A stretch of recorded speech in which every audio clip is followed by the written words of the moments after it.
Welcome everybody. It's Sunday and I am not prepared. I'm prepared with my content, but I'm not prepared. Sorry, I'm a little late tonight. How's everybody doing?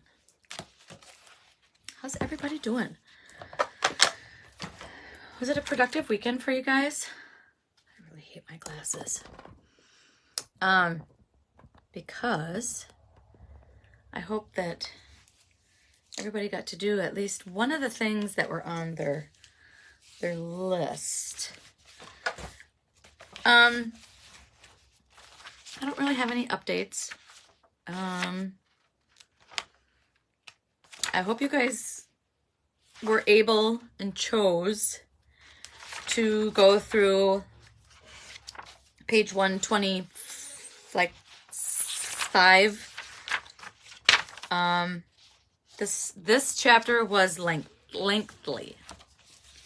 And the next chapter, we might be doing it in 3 parts. Because I noticed that that one's even longer, but that is the last chapter. And then I'm thinking we'll do like a wrap up. Yeah, because that one's got a lot. It's got a lot of homework, and I think it's got a lot of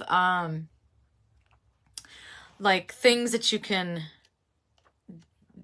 do to apply what you've learned so far. So yeah. I have to stick to my notes.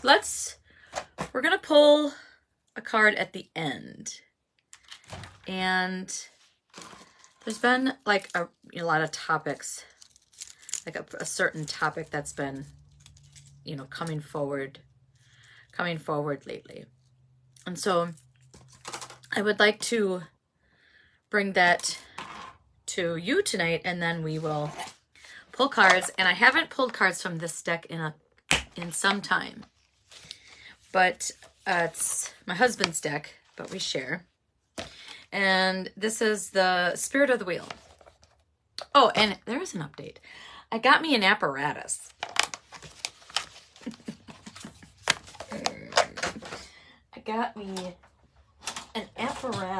And I'll probably mess around with this on Wednesday, but look at this bad boy.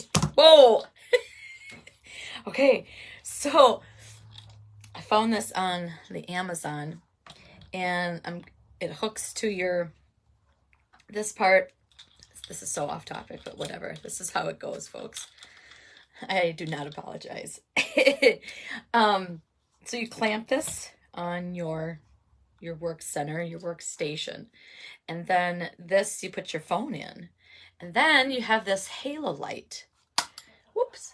So you are able to the idea is so that when I am reading things to you and I'm displaying the cards, that they are like how I see them, because when I'm turning them to you guys, you'll notice that they're backwards.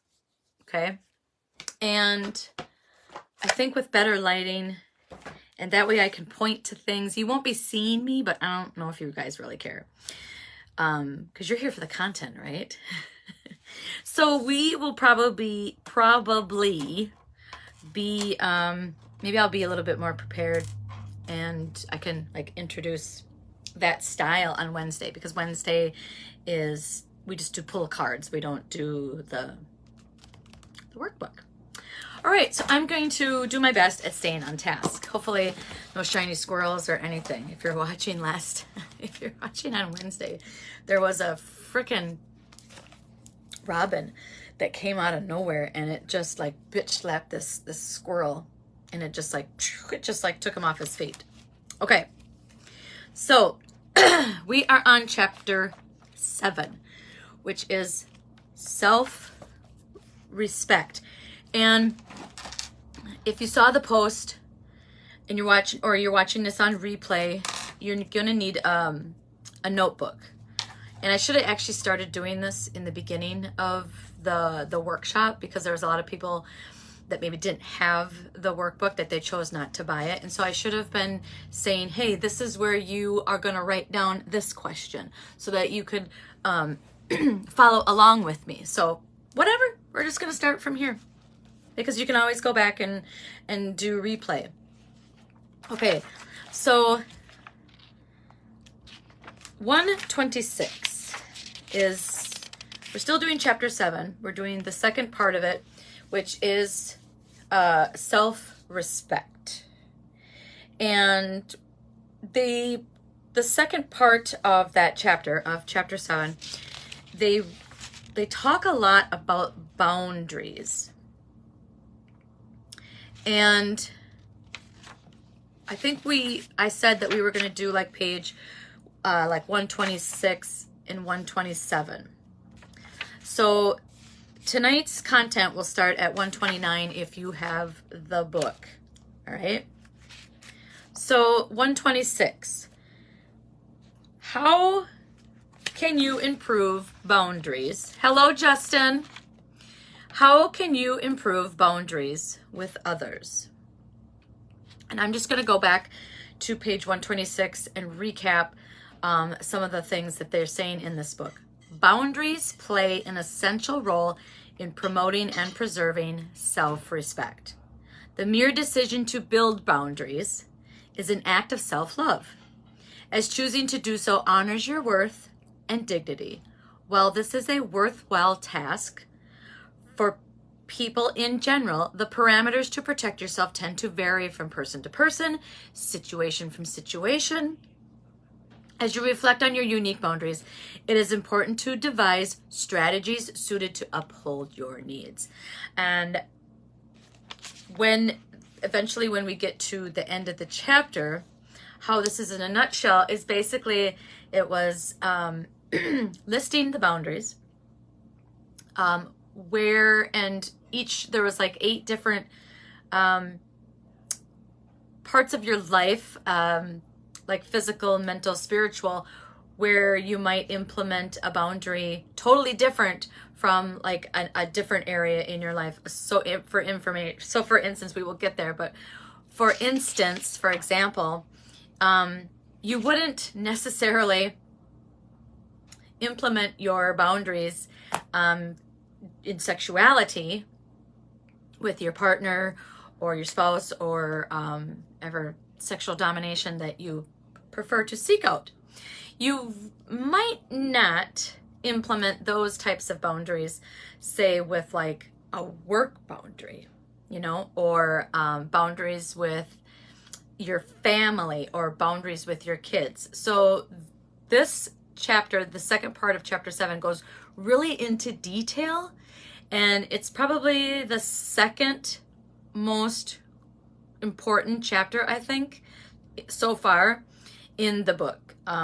The other one I think was, I don't remember, but I think it was like forgiveness. So, and they talk a lot about in this chapter, and we'll get there, how to recognize if you don't set boundaries. If you're new to this and you're like, what's a boundary? You're in the right spot.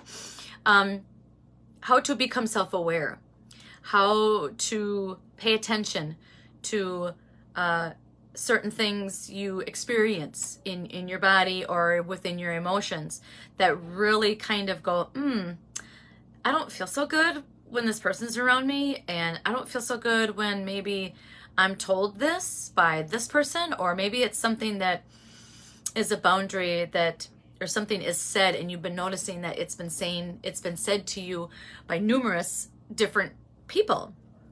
So maybe that's a red flag for you. Like, hey, like this doesn't feel right. And I'm noticing that these things are said to me, but I don't feel good when these things are said to me. So that is a huge red flag to go like stop the brakes, pause, and go, okay, like who's the person? Does it have to do with the person? Does it have to do with like location? Like, is it a certain group of people? Is it just at work? That way you can dial it in, like, okay, where do I really need to work on boundaries? All right. Boundaries are often assumed to be set for social situations. However, self-respect begins with your treatment of yourself. And in a nutshell, if you start setting boundaries, and you either implement them without the person knowing, or if you implement them with somebody knowing. And I think I wrote down like 2 things are going to happen.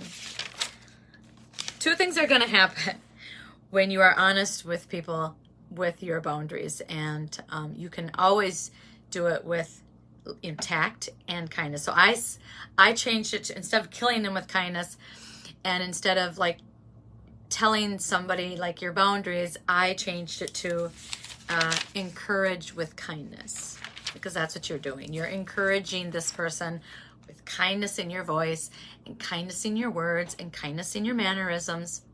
You're encouraging them, hey, I have a boundary and I'm letting you know that you just crossed it, and I'm giving you an opportunity, like a free card, like, hey, you didn't know this was my boundary, but I'm letting you know now.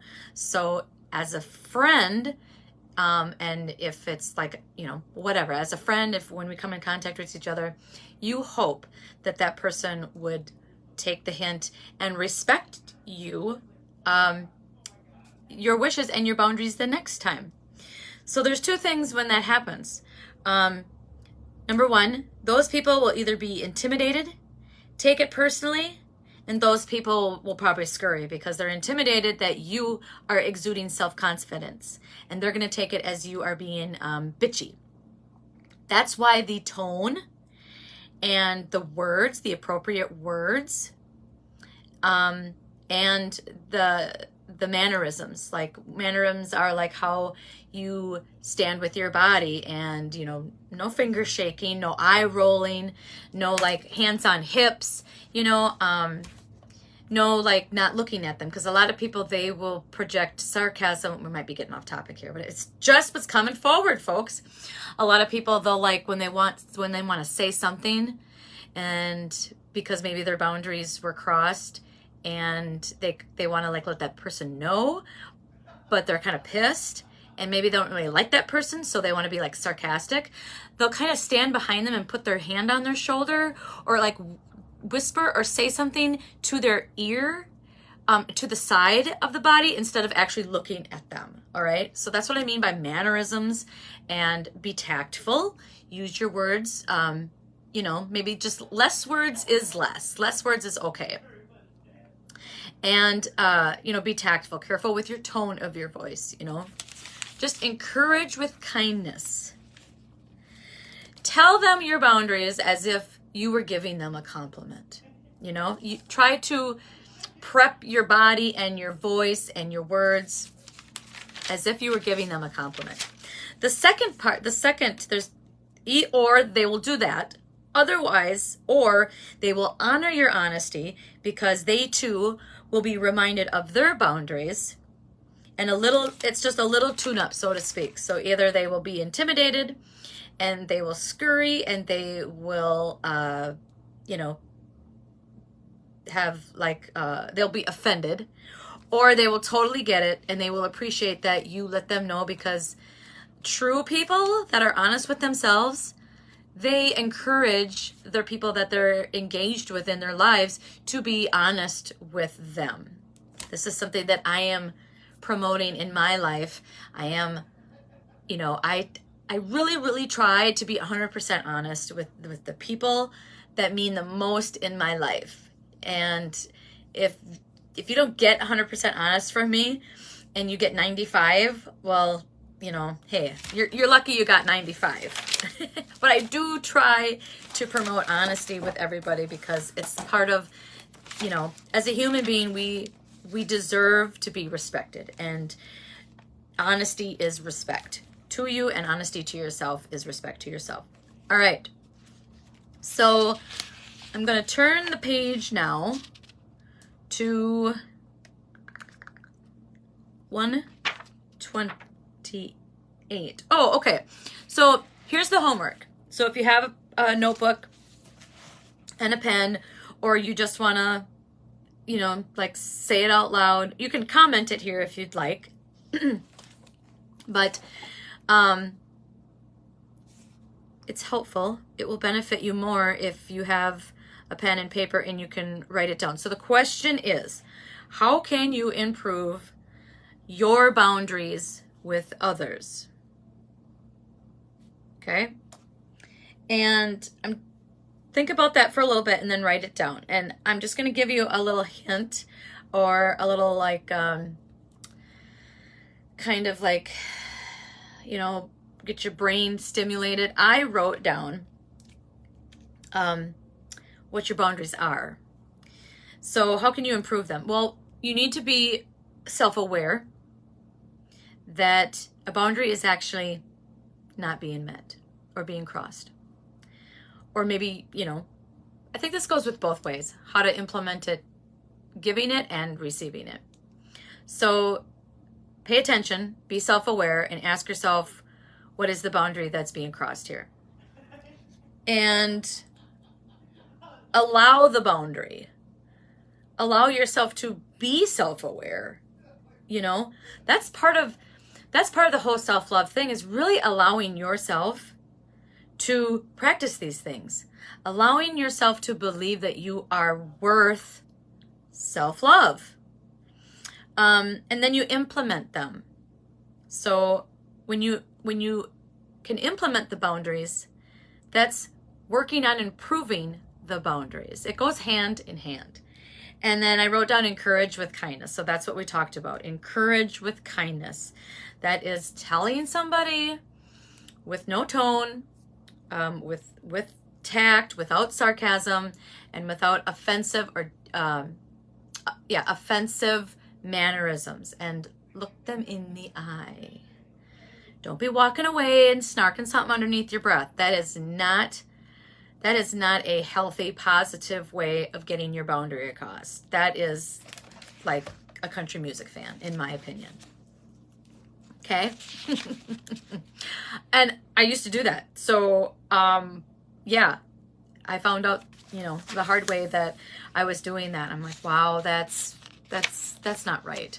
I don't want to be portraying myself as that, you know. So the next homework is really, really, really important of tonight. And that is the boundary boxes. So I'm going to read it to you and then I'm going to walk you through it. Boundaries are broad. In order to better understand your boundaries, it is helpful to be familiar with the different domains or certain certain places in your life, different domains of your boundaries and how they may be similar or different in situations. Common subsections of boundaries are emotional boundaries, physical boundaries, social boundaries, intellectual boundaries, sexual boundaries, material boundaries, time-related boundaries, and behavioral boundaries. Your domain includes these and others. So it gives you 8 boxes here. And what I want you to do is I want you to write down and leave a couple lines in between your notebook, in between each of these boundaries. So list, the first one is going to be emotional. So write down number 1, emotional, and then leave a couple lines. 2, physical, and then leave a couple lines. 3, social, leave a couple lines. 4, intellectual, leave a couple lines. Number 5 is sexual. 6 is mental. 7 is spiritual. And 8 is individual. Okay? So leave a couple lines, and then what you're going to do after you have wrote those down, you're going to take some time and you're going to add a boundary in, like, what does that mean? Like, okay, so for instance, an emotional boundary of mine would be acceptance of all and any emotions with respect and grace. And that is respecting somebody's emotions and respecting mine. So if I get emotional over something, I am going to really allow myself to deal with that. If I can't deal with it at that moment, that is a boundary. That is a boundary that I set because I don't want to have to take time out of the situation. Maybe it's a fun situation, but you're triggered, or something happened where somebody stepped on your boundaries, and now you are kind of triggered, or you are experiencing a little, like, say, kind of, are you like pissed off, or are you hurt? Did your feelings get hurt? And you want to take a moment to kind of like reflect, like, what do I, like, why is this still bothering me? I'm setting boundaries and they're still stepping on them. So like, what's going on? So if that happens to you and you're experiencing, you know, emotions, and you can allow yourself, if you can, this takes practice, to kind of just pause and not react right away. Sometimes it does require action, you know, if it's severe. But I'm saying, just like on a regular, overall, day-to-day basis, if you are emotional and you can't release these emotions, or you can't give these emotions the attention or the time that you need at that very moment, you can pause and save it for later. You know, really take, okay, like, I'm really pissed off, but I'm going to get through my day, and I'm going to practice positivity, and I'm going to deal with this emotion on, like, differently. Now, a lot of times I do this, and a lot of the times I have noticed that when I choose to pause and not react the way my ego thinks I should act at that very moment, when I pause and maybe just set it aside, I'm not repressing it, I'm not burying it, I'm just putting in a timeout. I'm putting my emotions in a timeout, because there's a time and place for reacting to emotions appropriately, positively, and healthy, whatever that might be. And especially if you're angry and you really need to express anger, you know. So, because that could be, you know, somebody else's boundary. They don't want to be around people that are expressing, you know, their anger in a non-positive way. So what I've noticed is that I used to be very reactive. And so now I catch myself, I use the skills that I've learned, and I practice all my principles. And one of these principles was to, like, pause and really, like, okay, does this really need reacting right now? Does this need immediate attention? Can I put it on hold? Can I put it in a timeout until I have the appropriate time and the appropriate tools, and I'm in the appropriate space that I need to deal with my emotions on my time, for me, my way? Does that make sense? And what happened a lot to me is I would let them in their timeout, and chances are, because I was just putting them in a timeout, they almost like kind of like dissolved. And it just kind of, because I chose to not react, that was the one, like, thing of the emotion that they just kind of, like, it just, like, when I came back later to address it, I'm like, this doesn't even piss me off anymore. So just allowing, like, those emotions to kind of like melt away on their own. And that's a really, really huge, what do you want to say, like, self-awareness, and it's a huge accomplishment, and it's a huge growth. It's a huge growth to recognize, you know, what deserves our immediate reaction, what deserves that kind of attention, you know, and what doesn't. And chances are, you keep doing it and you keep practicing it, you're going to start noticing that there's a lot of things that when you just kind of, like, let them dissolve and let them kind of handle themselves on their own, like, let the universe kind of babysit them in their timeout, you come back, and sometimes you don't even remember to come back because they're just not important.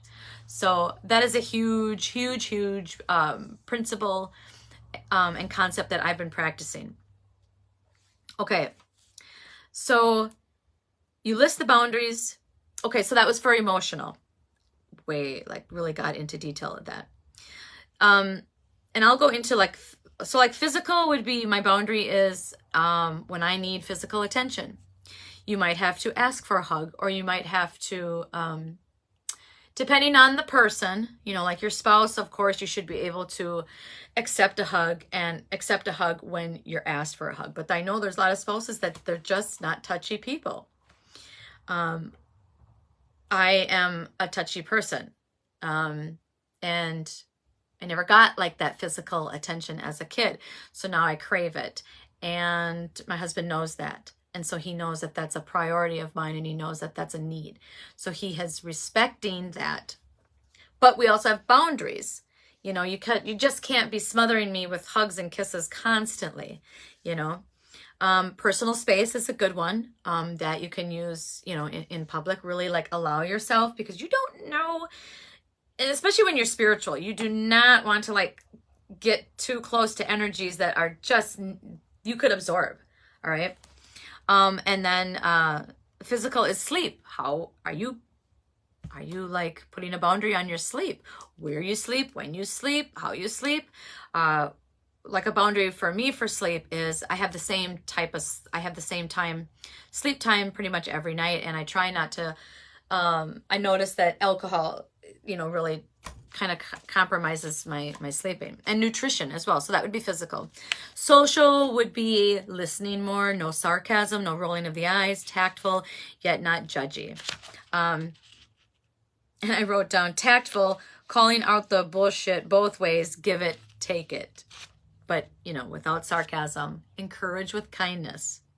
Intellectual would be open to ideas, opinions, and experiences and skills without judgment. Like, don't knock somebody's, don't be a Karen and one up them. That's a boundary. Like, you don't have to be a Karen and go, and I really don't like that name, because there's a lot of Karens that are getting a bad name because their name is Karen, and now this stereotypical. So I'm going to stop, like, I'm going to stop using that.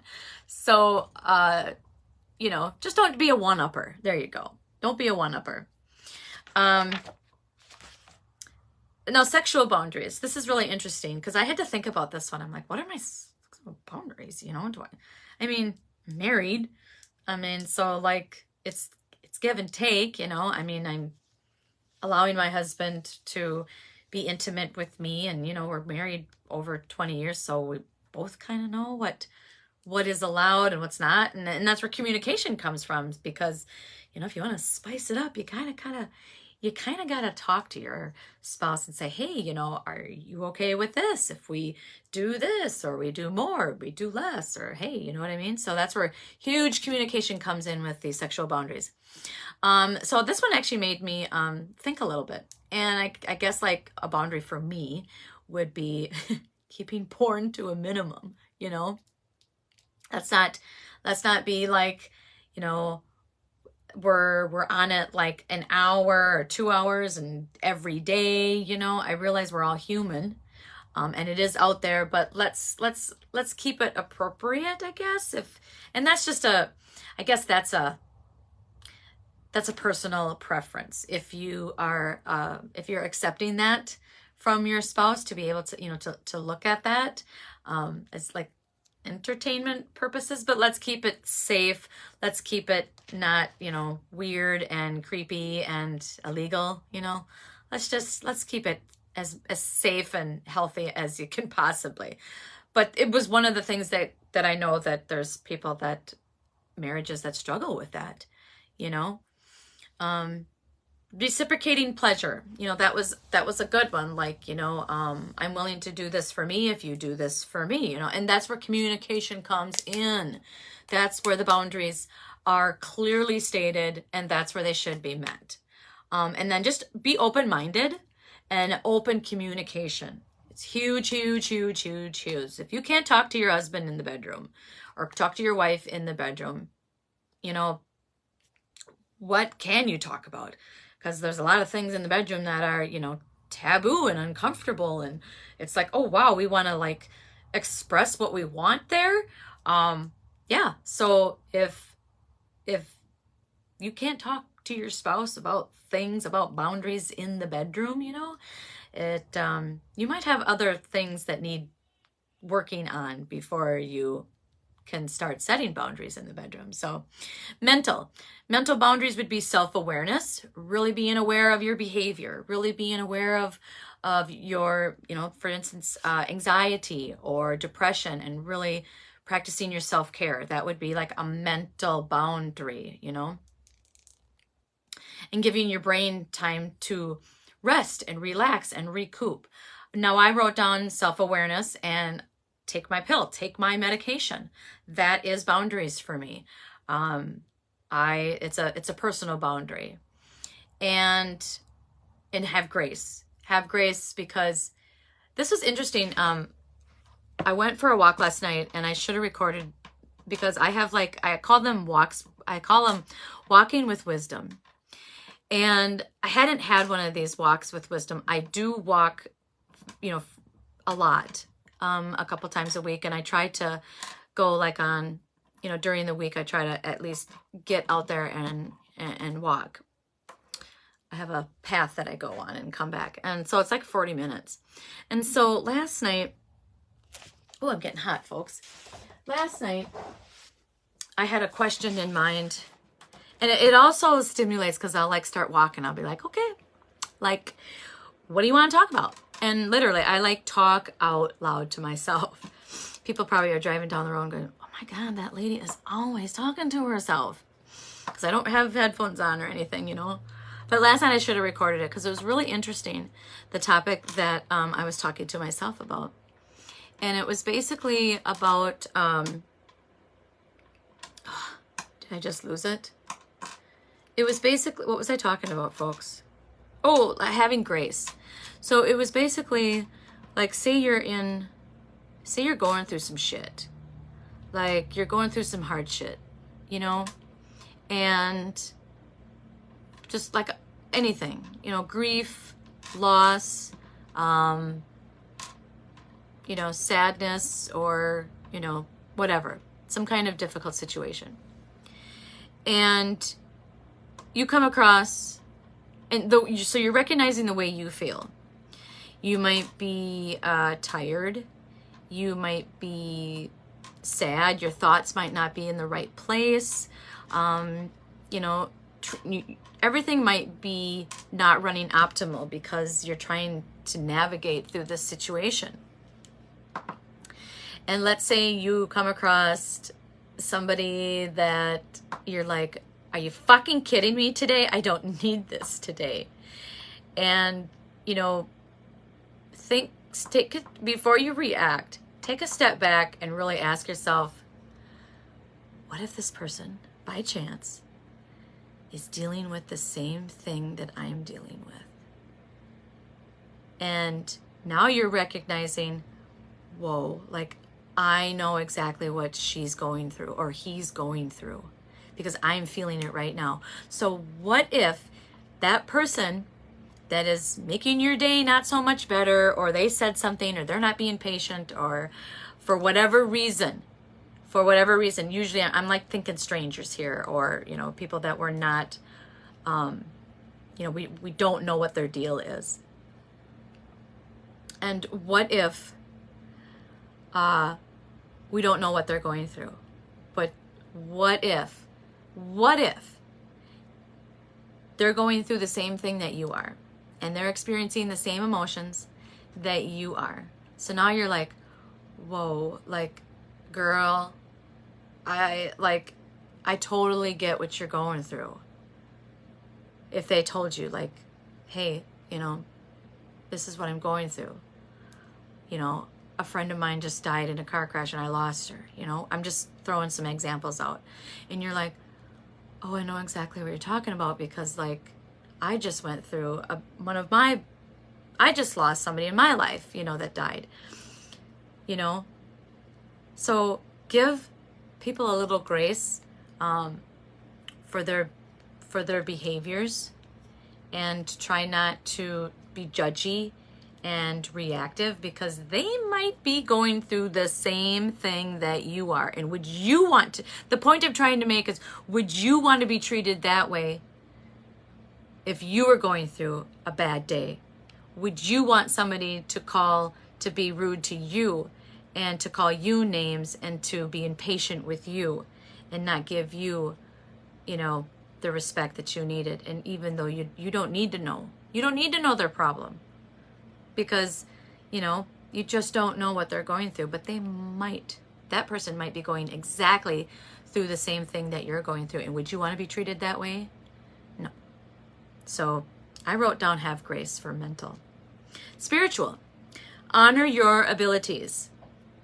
And that goes with, like, you know, getting rid of the self-doubt and trusting in the universe, and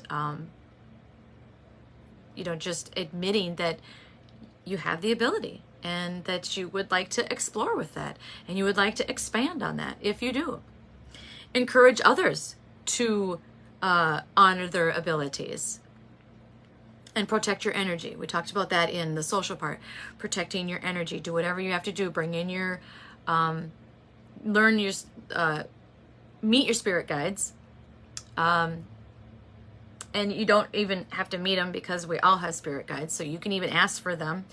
Chances are, if you're doing the work and you're going through meditations and you're experiencing possibly past life regressions, your spirit guide is going to come forward.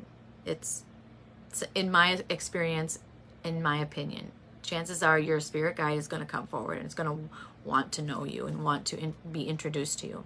So ask for your spirit guides. Demand your spirit guides to be there for you. That's their job, okay? Encouraged with kindness, though.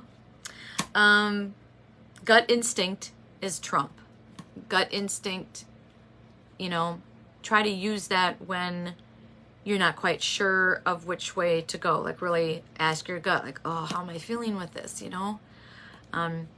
Chances are that the universe is going to be in your favor if you lead with love and put the logic aside for a little bit, because the universe will take care of what's logic and what's not. But if you lead with love, the universe has no choice but to follow suit. My opinion, my experience. And meditate and journal. Two important things that I am a huge promoter for. You meditate. Get yourself in a meditative state. Get yourself calm, quiet. Practice your breathing. It does help with a lot of stuff. It helps with stress, sleeping, nutrition. It helps. And then journal. Journal is a way to get your words out, especially when, you know, you're angry and you want to scream at somebody and you can't, or you choose not to. You know, or, you know, find some other ways to get that scream out. But journaling is great. And sometimes Colette Baron Reid promotes, like, doodling. Doodling is a great way to stimulate the cognitive part of your brain that stimulates, like, okay, this is what I'm feeling. You know, thinking about it, back in high school, I would doodle. I would start at the corner of my page and I would just kind of like doodle, but the line never stopped. I would never stop the line. I would just keep doodling and you know, it's weird. Individual boundaries. Be honest with yourself, always. Practice and promote self-love and implement the boundaries. So that is the 8 that I went through. So list them and then write down what your boundaries are, and then add a person to each boundary, that the first person that comes to your mind, okay? And then add a firm or flexible or needs, or okay, then so you write down the areas of the boundaries. You write down what your boundaries are, and then possibly put a person next to those boundaries. And then think about a person. Okay, now analyze and ask yourself what kind of boundary needs, what is it? Is it, okay, you're asking yourself about the person that you have this boundary with, okay? So then ask yourself, is this a firm boundary with that person? Is it a flexible boundary with this person? Or does this boundary with this person need improvement? Okay?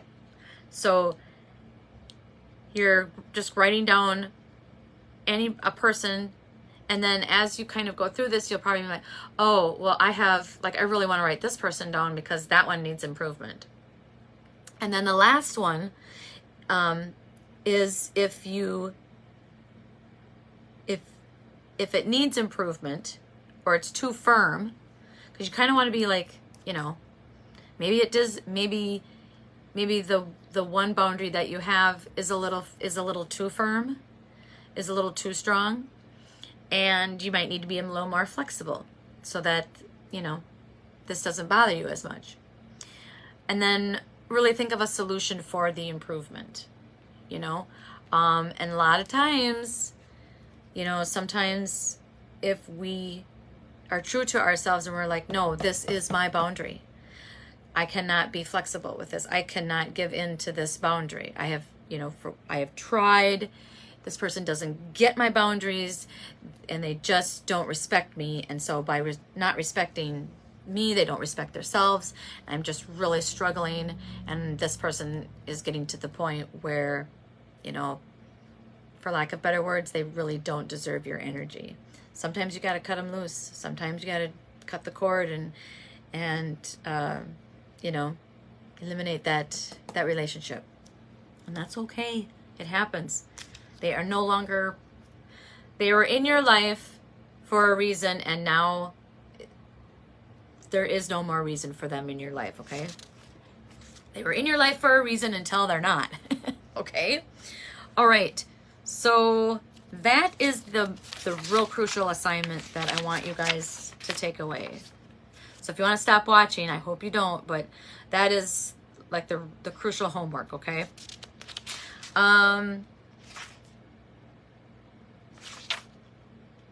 Boundaries, how can you improve? Boundary levels, that would be, if you want to really go into it and choose 3 people for each one, and then look at how that area of your life, how the boundary kind of changes with each person. So you could do you could do your friends, your spouse, your children, and your family, and then I would do coworkers. Those are 5 great different dynamics of people in your life that probably, the boundaries they're going to vary from person to person and situation to situation. All right. Let's see here. Okay, I'm just gonna read the bottom of page 133. What do you need in order to establish healthy boundaries in the future? So I wrote honesty with myself, continue and allow self-exploration, continue and implement self-awareness, and allow mistakes and give yourself grace, because we can't be perfect 100% of the time. Okay, I wrote down read. So I'm going to read this. If you strongly value honesty, which I do, a boundary may be to have a 0 tolerance policy for lying. I would say that's a firm boundary. You may try to catch yourself on the little lies you tell yourself, such as your patterns of unhelpful thinking. I like how this book really takes the word negative and puts a positive spin on it, a little bit of positive spin, and uses the word negative, or uses the word unhealthy instead of negative. I really like that. Such as your patterns of unhelpful thinking or the white lies you tell others. It may be important to you to hold others accountable when they disrespect you with deceit. Okay? An inner circle may be a boundary. An inner circle may be a boundary that you have with a close loved one. When considering intimacy, your physical, emotional, and sexual boundaries are different with a partner versus a stranger, friend, or colleague. However, it's important to know that while you may let a partner through the gate, it is still essential that a gate exist. Explore your boundaries. Explore what your boundaries look like at these different levels. What boundaries do you have at each level? What boundaries could you benefit from implementing at each level? And how do your boundaries change from level to level? So we talked about that, and that was like the questions that I wanted you to ask yourself. So another thing on page 135 is your boundaries. Noticing if your boundaries are being respected or disregarded requires active awareness. Because if you're just going along in your life and you're just letting people walk all over you, and then you're wondering why, why your friendships and why your relationships are the way they are, self-awareness is huge. It starts out you kind of have to really remind yourself to be self-aware at first, but once you start catching on and catching yourself and really kind of paying attention to how people are reacting to you and how you are reacting to people, it's like, oh yeah, I don't really feel really good when that happens, or when I'm around this person, or when they say that, or that person is really standoffish to me when I said something to that, or how I behaved. So it's a great mirror. It really is. Self-awareness is a great freaking mirror. And even going one step further, if you have close friends and you're really trying to work on self-awareness, just start asking your friends, true friends. If they're honest, they'll tell you. And you can just ask them like, hey, like, am I a bitch to you? And like, do you notice when I am? Or, what are your boundaries? Talk about it. Chances are, I'm sure if you have a really good friend, you already know their boundaries. But if you don't, and you ask, I'm pretty sure that the response will be receptive. To help you gauge when your boundaries are respected, you continue to press play as usual. So here's a technique. So it's called the remote control.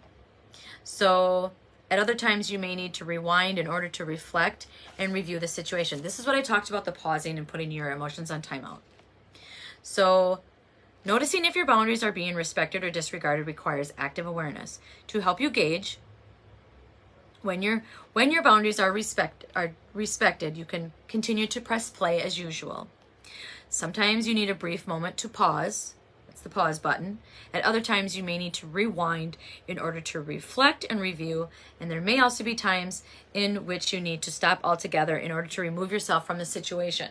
That can be, you can allow yourself to remove yourself from the situation anytime. If you feel threatened in a conversation, if you feel offended, it's just not something you want to talk about, politely remove yourself from the conversation. And there are tactful ways to do that. I gotta go pee.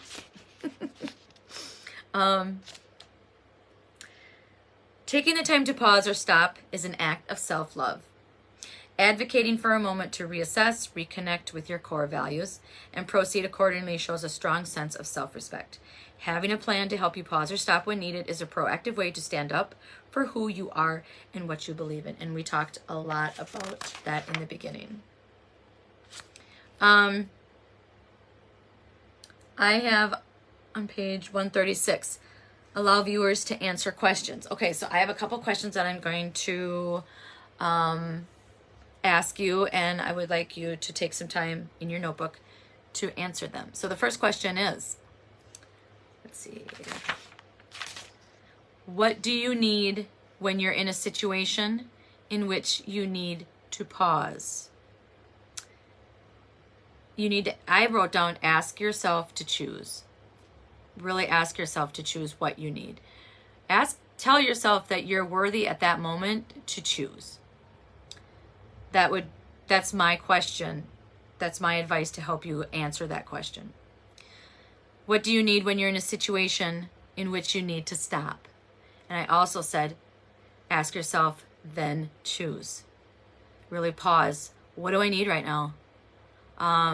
Maybe if there's someone close to you that knows your boundary and that is paying attention to the situation, and like, oh, you know, maybe you can make a decision with that person if you're having a hard time knowing what to do in that very moment. Assertiveness. This is the encourage with kindness part of the boundaries. Assertiveness is a self-loving quality in which you recognize your worth and advocate for yourself. It is a skill that allows you to confidently and respectfully affirm your needs without crossing the fine line into aggressiveness. Assertiveness comes with many benefits. It is associated with improvements in mental health, happiness, self-esteem, autonomy, self-acceptance, and personal growth.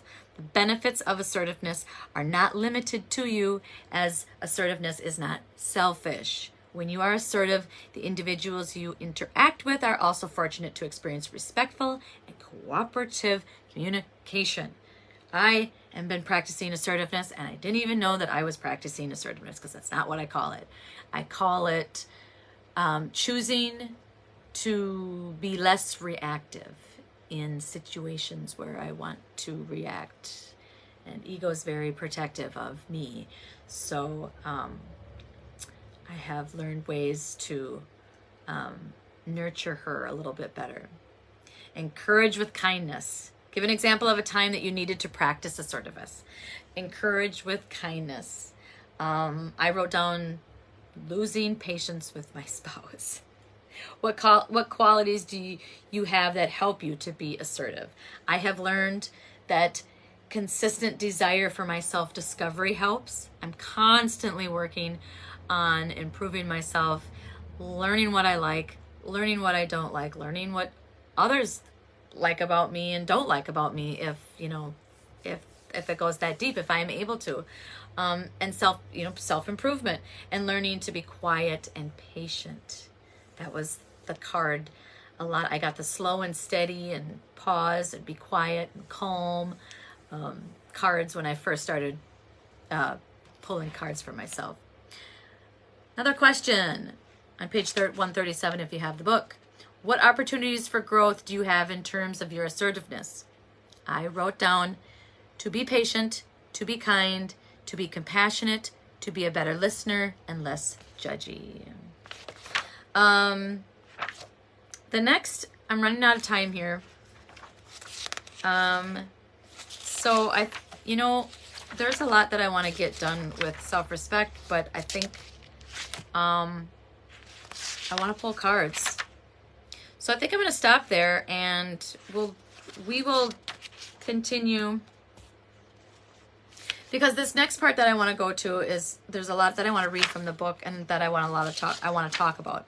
And then we get to the forgiveness part and the apology, and I don't want to skim over that, because that's a really important part of my principles and what I practice. So I'm going to stop there.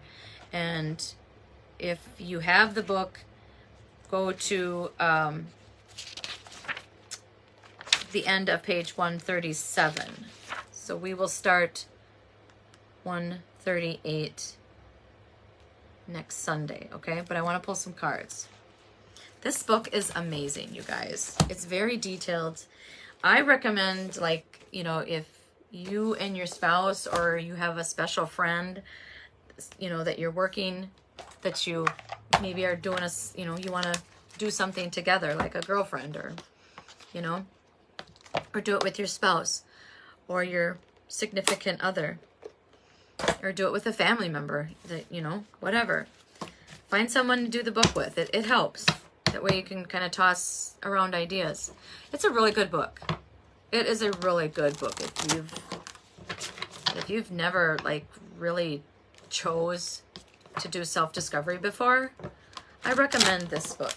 It's really, really good. There are other books out there, but this one, I like the easy reading. I like the homework.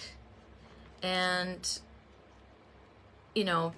I had been implementing and practicing a lot of the principles in there, just by doing the self-discovery on my own, counseling. There was some principles that my counselor brought up, and stuff that I've just learned by meditating and listening. So we're going to pull a card, one card for the collective tonight. And should we ask about self-respect? What do we need to know more tonight about self-respect? Or what do we need to do? Oh, I love shuffling. Okay. That's our question. Strength. The spirit past of the West. This is a cool card. I have not seen this card before. Offering assistance, mediation, and patience. So strength. We asked the question, what do we need in order to practice self-respect? And we need strength. Strength to believe that we are worth it. Strength to get us through uncomfortable situations when there are boundaries crossed. Strength to not, express your emotions in a reactive way. Encourage with kindness. Mediation. When do you need mediation? Like, when do you need to step away because there's, as you are learning boundaries, there are things that need to be dealt with, that you find out what bothers you.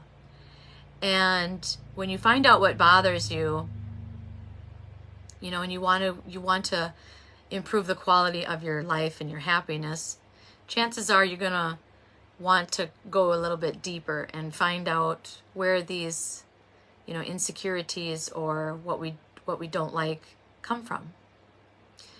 And so some of our firm boundaries, and that's okay.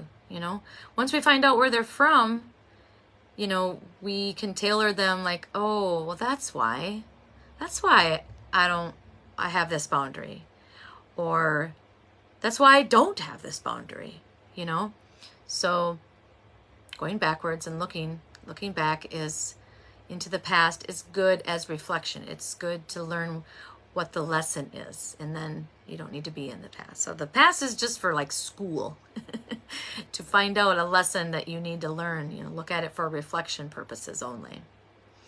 Don't stay there too long, and patience, when you're in the midst of setting boundaries, is because you really have to, when you're practicing self-awareness, you really have to let it takes time to kind of go through all the different situations that you're going to be asking yourself, like, okay, what are my boundaries here? So you just can't take one situation and go, oh, I know what all my boundaries are. No, it's a constant,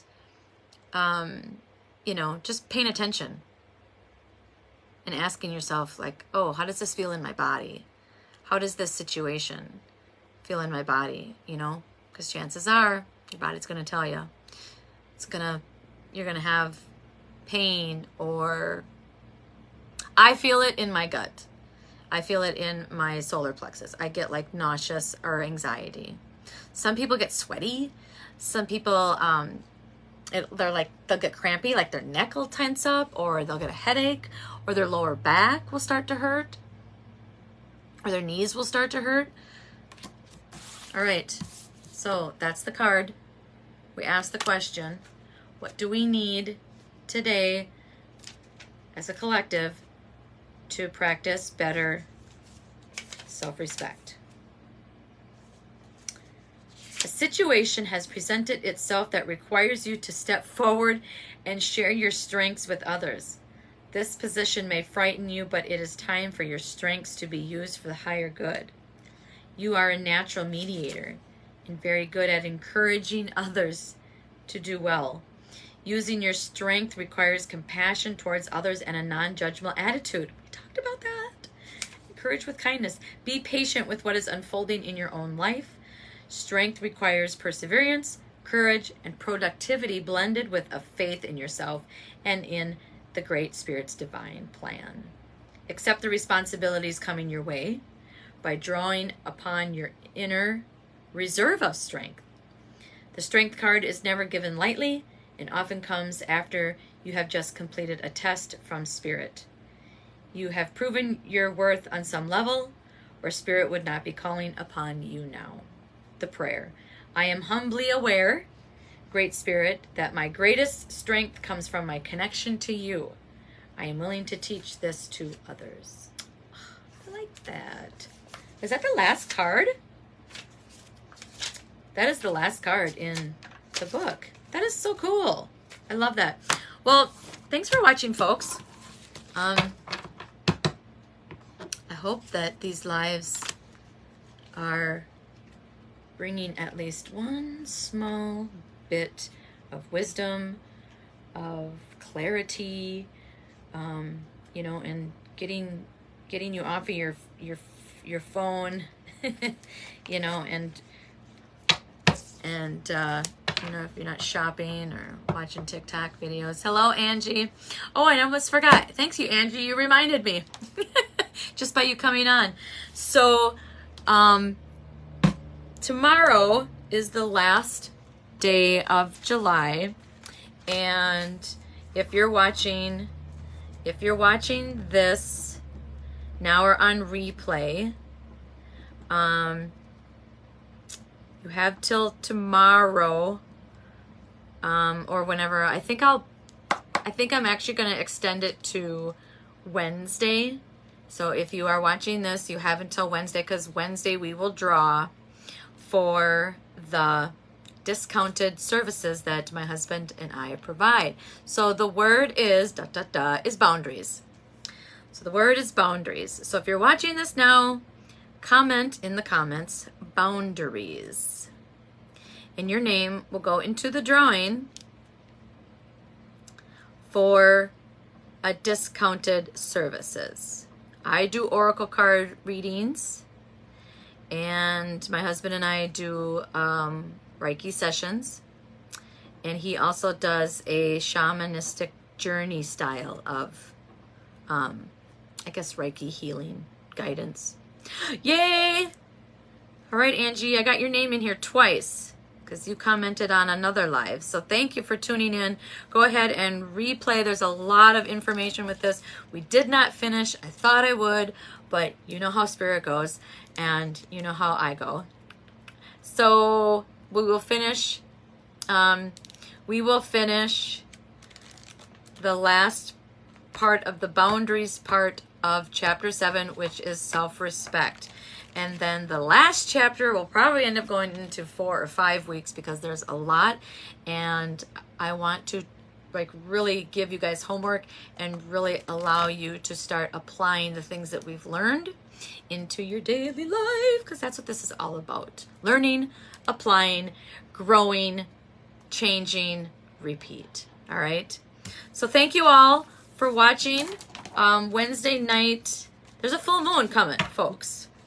So Wednesday night will probably be full moon cards that we pull. All right. So practice self, pay attention.